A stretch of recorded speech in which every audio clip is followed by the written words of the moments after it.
दोस्तों अज गल करांगे उस लीडर के बारे जिहड़ा उस पार्टी च जिहड़ी पार्टी दे विच अनुशासन की लैन जिहड़ी है वो बड़ी डूंगी खिंची हुई है। मतलब वो उस पार्टी दे विच पार्टी लैन तो बाहर जाके बोलना, मुखी बारे बोलना, पार्टी के मुख मंत्री प्रधानमंत्री बारे बोलना एक गुनाह के बराबर आ। तो उत्थे सारे यस सर ही है। मतलब ये तो सारिया सियासी तंजीमां का ही हाल है कि सारिया पार्टियां दे विच जी हजूरीए भारी है। सही नूं सही कहण वाली गल लोग बहुत घट आ। वो लोग हमेशा सियासी पार्टियां ने अगे कीते है जिहड़े परिवारां दे, जिवें गांधी परिवार है, जां बादल परिवार है, जां धूमल परिवार है, जां कैप्टन परिवार है, जिहड़े इन्हां दे जी हजूरीए ने। मतलब जिहड़े जी हजूरी ज़्यादा करते हैं, जिहड़े चमचा टाइप ने। ये लीडर जिहड़ा भाजपा दे विच आ, पर यह लीडर असल दे विच भाजपा दे विच तां है, पर यह लीडर हमेशा बोल्ड स्टेटमेंट देने के लिए जाना जाता वा। इस लीडर का नाम सतपाल मलिक, तो यह लीडर भाजपा का मेघालय का राजपाल है। पहला यह जम्मू कश्मीर दे विच रहा, उदों भी इहदियां स्टेटमेंट्स जिहड़ियां ने बोल्ड ने। पर यह लीडर ने तुहानूं पता वा कि 26 जनवरी तो बाद बहुत सारियां ते बहुत वड्डी गिणती धिरां ने सिखां नूं निशाने ते लिया सी। ਤਾਂ ਇਹ ਲੀਡਰ ਉਹ ਹੈ ਜਿਹਨੇ ਉਦੋਂ ਵੀ ਸਿੱਖਾਂ ਦਾ ਪੱਖ ਪੂਰਿਆ ਸੀਗਾ ਤੇ ਇਹਨੇ ਕਿਹਾ ਸੀਗਾ ਕਿ ਪੰਜਾਬੀਆਂ ਨੇ ਸਿੱਖਾਂ ਨੇ ਲਾਲ ਕਿਲੇ ਤੇ ਝੰਡਾ ਚੜਾ ਕੇ ਕੋਈ ਗੁਨਾਹ ਨਹੀਂ ਕੀਤਾ। ਖਾਲਸਾਈ ਨਿਸ਼ਾਨ ਨੂੰ ਇਹਨੇ ਚਲਾਉਣ ਨੂੰ ਇਹਨੇ ਡਿਫੈਂਡ ਕੀਤਾ ਸੀ ਉਸ ਘਟਨਾ ਨੂੰ। ਹੁਣ ਫਿਰ ਇੱਕ ਇਹਦੀ ਸਟੇਟਮੈਂਟ ਆ ਜਿਹਨੇ ਬੀਜੇਪੀ ਨੂੰ ਤੇ ਮੋਦੀ ਤੇ ਅਮਿਤ ਸ਼ਾਹ ਦੀ ਜੋੜੀ ਨੂੰ ਵਕਤ ਪਾਇਆ ਹੋਇਆ। ਹੁਣ ਇਸ ਬੰਦੇ ਨੇ सत्यपाल मलिक ने, राजपाल साहब ने कह देने आपां, इन्होंने एक स्टेटमेंट दी है जी कि MSP नूं लैके है। तो स्टेटमेंट बड़ी बोल्ड आ।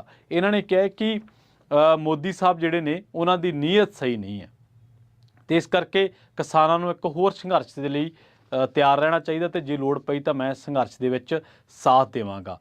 बीजेपी के एंगल तो यह बहुत वड्डी स्टेटमेंट है, क्योंकि तुहानूं पता वा कि किसानी खेती कानूनों के मसले दे विच सतपाल मलिक ने एक स्टेटमेंट दी सी। कहते थे कि मैं 5 मिनट लिए मोदी नूं मिलिया वां ते 5 मिनटां दे विच ही साडी लड़ाई होगी, क्योंकि मैं उन्होंने कहा कि तुसीं आपदी गल तो पिछे हटो, कानून वापस लो।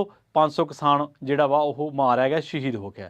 तो मोदी साहब का जिहड़ा जवाब सीगा वो सीगा कि ये किसान मेरे करके मरे आ कि मैं जिम्मेवार आ। इत्थों उन्हां दी हंकार वाली जिहड़ी बिरती आ, हंकारी जिहड़ी सोच आ, उहदा अंदाज़ा लाया जा सकदा। ते उही प्रधानमंत्री साहब आ जिन्हां ने लोक सभा दे विच खड़ के, जिहड़ा कि बड़ा पवित्र सदन कहा जाता है, उत्थे खड़ के इन्हां ने पता की आख्या सी, अंदोलन जीवी। ते आप कौन आ? पखंड जीवी। आप है सैर सपाटा जीवी। जे साडे किसानां नूं कोई अंदोलन जीवी कहूगा तो सानूं भी हक है कि जिन्होंने असीं चुनिया फिर असीं उहनूं जिहड़े मर्जी तखल्लस दे नाल फोटो जीवी कह दिंदे आ, घूमण जीवी कह दिंदे आ, सैर सपाटा जीवी कह दिंदे आ, सो कुछ भी है, पखंड जीवी कह दिंदे आ, कुछ भी कह दिओ, पर यह तुहीन आ किसानी दी और किसानां दी तुहीन आ। और इस मसले ते सानूं बड़ी बेबाकी दे नाल कहना चाहिए, क्योंकि जिहड़े सूट बूट 10 ਲੱਖ ਦੇ ਪਹਿਨਦੇ ਆ, ਗੱਡੀਆਂ सरकारी ਚੱਲਦੀਆਂ, ਉਹ ਕਿਸੇ ਦੀਆਂ नहीं साडियां वां, लोकां ने दित्तियां इन्हां नूं ਉਹ ਗੱਡੀਆਂ ਜਿਹੜੀਆਂ ਦੇ ਵਿੱਚ ਘੁੰਮਦੇ आ। सो इस करके ठीक है, प्रधानमंत्री का अहुदा लोगों को उन्होंने सत्कार करना चाहिए, पर पखंड जीवी का कोई सत्कार नहीं है। अहुदे का सन्मान जरूर है, पर जेकर कोई पखंडी बंदा उस अहुदे पर बैठा हो तो उन्होंने कहा जाऊगा। सतपाल मलिक ने उदों पहली बारी बोल्ड स्टेटमेंट दी सी मोदी के उत्ते, तो क्या सीगा कि ये जिहड़ी मोदी साहब ने हंकारी ने, बाद दे विच जदों अमित शाह कोले कहंदा मैं चला गया, तो कहंदे कि लोगों ने इहदी मत्त मारी हुई है। उस तो बाद हुण एक बार फिर इन्हें राहुल गांधी की तारीफ की है। लंघे दिनों के विच राहुल गांधी की तारीफ करना बीजेपी दे विचों बाहर निकलने बराबर है, क्योंकि बीजेपी की सारी मशीनरी राहुल गांधी दे उल्टा, यानी कि जो नैरेटिव, जिस नैरेटिव ते राहुल गांधी काम करता, इन्हां ने उहदे एंटी नैरेटिव सिरज के ते उस नैरेटिव नूं तोड़ना ते उहदी एक इमेज बनाउणी है, जिहड़ी इमेज के तहत राहुल गांधी नूं इह करार दिता जाए कि बड़ा अनाड़ी बंदा है। हुण अनाड़ी है, सही है, गलत है, ਇਹਦਾ नुकसान ਉਹਦੀ पार्टी ਨੂੰ ਜਾਂ ਉਹਦੇ परिवार ਨੂੰ है, ਸਾਨੂੰ ਇਹਦੇ ਨਾਲ कोई ਲੈਣ ਦੇਣ नहीं। पर लंघे दिनी 42,000 वाली ਜਿਹੜੀ एक टी-शर्ट करके इन्होंने ट्रेंड किया, तो फिर इन्हों सुननियां पईयां भाजपा वालियां नूं। लोकां ने शीशा विखाया, और पिछले 8-10 सालों के पहली बार है जो कांग्रेस का नैरेटिव बीजेपी नालों तकड़ा हुआ गया होवे। खैर आपां गल सतपाल मलिक की करते हैं। इसे बंदे दियां बोलियां लाइनां ने जिहड़ियां SYL सिद्धू मूसेवाला मरहूम पंजाबी नौजवान गायक है, ਉਹਦੀਆਂ ਲਾਈਨਾਂ ਜਿਹੜੇ SYL ਗੀਤ ਆ ਉਹਦੇ ਵਿੱਚ ਆਉਂਦੀਆਂ ਨੇ, ਤਾਂ ਉਹਦੇ ਹੀ ਬੋਲ ਨੇ ਜਿਹੜਾ ਕਿਹਾ ਸੀ ਮੈਂ ਇਹ ਕਿੰਨੀਆਂ ਸਦੀਆਂ ਬਦਲਾ ਲੈਣਾ ਨਹੀਂ ਭੁੱਲਦੇ। ਉਸ ਤੋਂ ਬਾਅਦ ਇੱਕ ਵਾਰ ਫਿਰ ਇਹਨੇ ਕਿਹਾ ਕਿ MSP ਦੀ ਗੱਲ ਆਪਾਂ ਕਰ ਚੁੱਕੇ ਹਾਂ। प्रधानमंत्री ने तो किसानों अंदोलन जी भी कहा सी ਤੇ ਬੀਜੇਪੀ ਬਿੱਲਾਂ ਦਾ ਪੱਖ ਪੂਰਦੀ ਰਹੀ ਔਰ ਸਾਰੇ ਬੀਜੇਪੀ ਦੀ ਇਹਨੇ ਐਸੀ ਤੈਸੀ ਕਰਕੇ ਰੱਖਤੀ ਸੀਗੀ ਕਿ ਬਈ ਇੱਕ ਪਾਸੇ ਸਾਰੇ ਬੀਜੇਪੀ, ਇੱਕ ਪਾਸੇ ਇਕੱਲਾ ਰਾਜਪਾਲ। ਤੇ ਹੁਣ ਇਹਨੇ ਇੱਕ ਵਾਰੀ ਫੇਰ ਕਿਹਾ ਵਾ ਕਿ ਇਹ ਮੈਨੂੰ ਕਹਿੰਦੇ ਕਿ ਤੂੰ ਚੁੱਪ ਕਰ ਜਾ, ਤੈਨੂੰ ਉਪ ਰਾਸ਼ਟਰਪਤੀ ਬਣਾ ਦਿੰਦੇ ਆ। ਤੇ ਕਹਿੰਦੇ ਵੀ ਮੈਂ ਸੱਚ ਕਹਿਣੋਂ ਨਹੀਂ ਹਟਣਾ, ਤੁਸੀਂ ਜੋ ਮਰਜ਼ੀ ਬਣਾਓ, ਨਹੀਂ ਬਣਾਉਣਾ ਨਾ ਬਣਾਓ।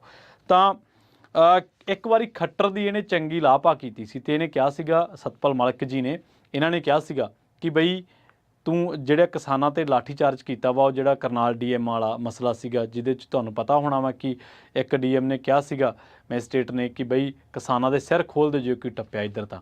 ਤੇ ਬਾਅਦ ਦੇ ਵਿੱਚ ਤੁਹਾਨੂੰ ਪਤਾ ਕਿ ਉੱਥੇ ਬਹੁਤ ਤਕੜਾ ਇੱਕ ਜਿਹੜਾ ਅੰਦੋਲਨ ਕੀਤਾ ਸੀਗਾ ਕਿਸਾਨਾਂ ਨੇ, ਖੇਤੀ ਅੰਦੋਲਨ ਦੇ ਦਰਮਿਆਨ ਹੀ ਉਹ ਹੋਇਆ ਸੀ, ਕਿਸਾਨੀ ਅੰਦੋਲਨ ਦੇ ਦਰਮਿਆਨ ਹੀ।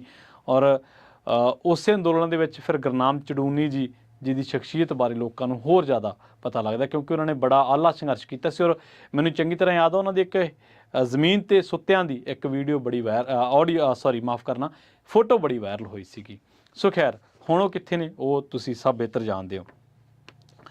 ਹੁਣ ਰਹੀ ਗੱਲ, ਇਹ ਸਵਾਲ ਵੱਡਾ ਇਹ ਉਠਾਉਂਦੇ ਨੇ, ਜਿਹੜੇ ਚੱਕਦੇ ਨੇ, ਜਿਹੜੇ ਸਿਆਸੀ ਮਾਹਰ ਨੇ, ਉਹ ਕਹਿੰਦੇ ਕਿ ਜਿਹੜੀ ਪਾਰਟੀ ਦੇ ਵਿੱਚ, ਜਿਹੜੀ ਸਿਆਸੀ ਤਨਜ਼ੀਮ ਦੇ ਵਿੱਚ ਪ੍ਰਧਾਨ ਮੰਤਰੀ ਦਾ ਦੂਰ ਤੁਸੀਂ ਜ਼ਿਲ੍ਹਾ ਪ੍ਰਧਾਨ ਦੀ ਆਲੋਚਨਾ ਨਹੀਂ ਕਰ ਸਕਦੇ, ਉਹਨੂੰ ਸੱਚੀ ਗੱਲ ਨਹੀਂ ਕਹਿ ਸਕਦੇ। ਉਸੇ ਪਾਰਟੀ 'ਚ ਬੈਠਾ ਬੰਦਾ ਔਰ ਗਵਰਨਰ ਦੇ ਅਹੁਦੇ 'ਤੇ ਬੈਠਾ ਹੋਵੇ, ਰਾਜਪਾਲ ਦੇ ਅਹੁਦੇ 'ਤੇ ਬੈਠਾ ਹੋਵੇ, ਅਤੇ ਉਹ ਬੰਦਾ ਪ੍ਰਧਾਨ ਮੰਤਰੀ ਨੂੰ ਸਿੱਧਾ ਹੋ ਗਿਆ ਹੋਵੇ, ਇਹ ਕਿਵੇਂ ਹੋ ਸਕਦਾ? ਸੋ ਲੋਕਾਂ ਦੇ ਗੱਲਾਂ ਪਚ ਨਹੀਂ ਰਹੀਆਂ, ਕਿਉਂਕਿ ਇੱਕ ਗੱਲ ਇਹ ਵੀ ਹੈ ਕਿ ਸਿਆਸੀ ਬਿਆਨਬਾਜ਼ੀ ਨੂੰ ਇੱਕ ਐਂਗਲ ਤੋਂ ਦੇਖਿਆ ਨਹੀਂ ਜਾਣਾ ਚਾਹੀਦਾ, ਕਿਉਂਕਿ ਸਿਆਸਤ ਦੇ ਰੂਪਾਂ ਨੂੰ ਸਮਝਣਾ ਬੜਾ ਔਖਾ ਵਾ।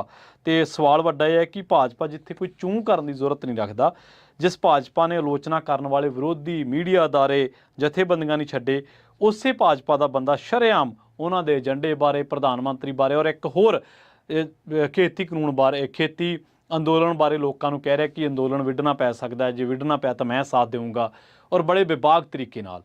ਔਰ ਜਿਹੜੀ ਭਾਜਪਾ ਦਾ ਨੈਰੇਟਿਵ, ਕੁਛ ਖੱਬੇ ਪੱਖੀਆਂ ਧਿਰਾਂ ਦਾ ਨੈਰੇਟਿਵ ਸੀਗਾ ਕਿ ਜਿਹੜਾ ਲਾਲ ਕਿਲ੍ਹੇ 'ਤੇ ਜਿਹੜਾ ਖਾਲਸਾ ਨਿਸ਼ਾਨ ਝੂਲਿਆ ਵਾ, ਇਹ ਬਹੁਤ ਗਲਤ ਹੋ ਗਿਆ, ਤਾਂ ਇਹਨੇ ਬੜੀ ਬੋਲਡ ਸਟੇਟਮੈਂਟ ਉਦੋਂ ਡਟ ਕੇ ਖੜਿਆ ਸਿੱਖਾਂ ਦੇ ਨਾਲ, ਪੰਜਾਬੀਆਂ ਦੇ ਨਾਲ, ਕਿ ਯਾਰ ਨਹੀਂ, ਇਹ ਗਲਤ ਨਹੀਂ ਹੈ।